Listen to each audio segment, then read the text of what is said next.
Wrong ones part ways, right ones find their way. Title of the article shared with you today is called Love and Sex, Yet Divorce the Biggest Issue in Marriage. Sigh after reading it. Now, let's listen together. A few days ago, I came across a story online. Her husband appeared warm and kind to outsiders. Whenever neighbors had any trouble, he would help.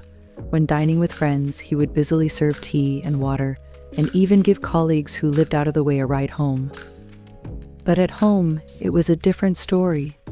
The husband often wore a stern face towards her, either demanding she pour water for him or cut fruit. When their child cried as a child, the husband would leave to drink with friends, finding the noise irritating. When the pipes broke at home, instead of dealing with it, he pushed his wife to confront the property management. For the sake of the child, the wife endured silently until one day, over a minor incident of a wet table, the husband exploded in anger. That was the last trigger for her, and she handed him divorce papers. This hot-tempered man was completely bewildered. Marriage is no trivial matter. Accumulated disappointments slowly chill the heart. Polite and courteous to outsiders, neglectful and dismissive to family members, such men are not uncommon. They maintain a gentlemanly image in public but subject their families to all kinds of mistreatment. A person's cultivation often manifests in the details of life. You can try to hide it, but it will always come out unintentionally. Creating a courteous image in public but yelling at your wife over a small matter at home is chilling to think about. Such marriages are like endless marathons, consuming each other's last bit of strength. Gorky said that every successful restraint implies greater strength than before. Keeping the minimum care and respect for loved ones, being willing to restrain oneself for the other's sake, is the baseline for happiness. Some say that one's upbringing can be judged by how they treat their loved ones, because a cultured person would never torment their loved ones with a bad temper.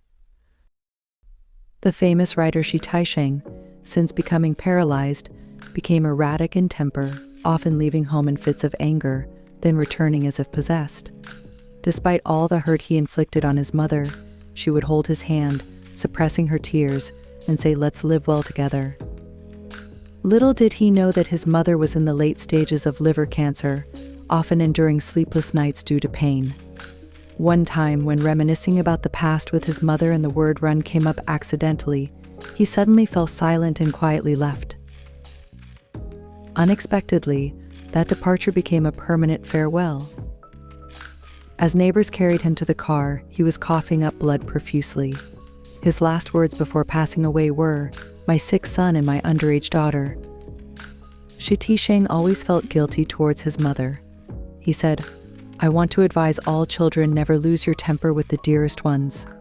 I've learned it, but it's too late. Many people unleash their accumulated bad temper on their closest ones. No matter how much harm you cause them, they will always forgive you, because familial bonds are stronger than any other. Treating strangers with politeness and respect is one thing, but showing your true emotions that you hide from outsiders to your closest ones is another.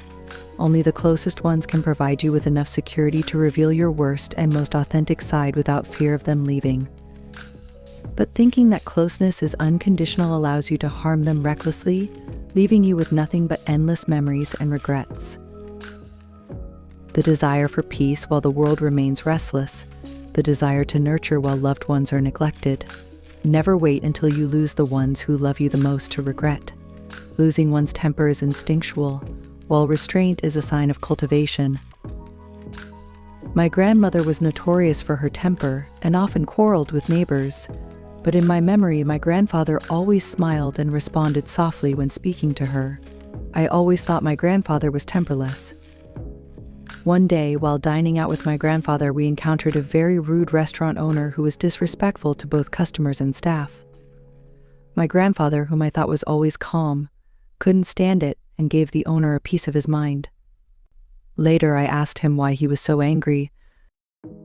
My grandfather waved his hand in frustration and said, "I couldn't bear to see the owner bully the staff like that." I asked why he had never raised his voice at home.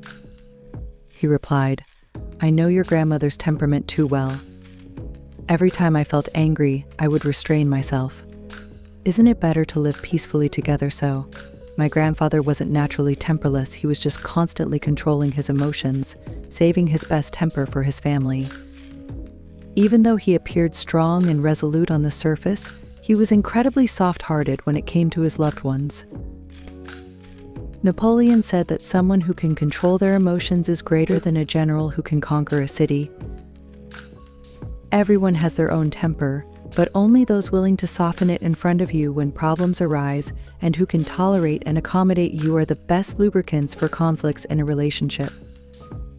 Those who strive to keep their emotions stable are the ones who understand love the most because they know that family is a gift of love, not a box for bad temper.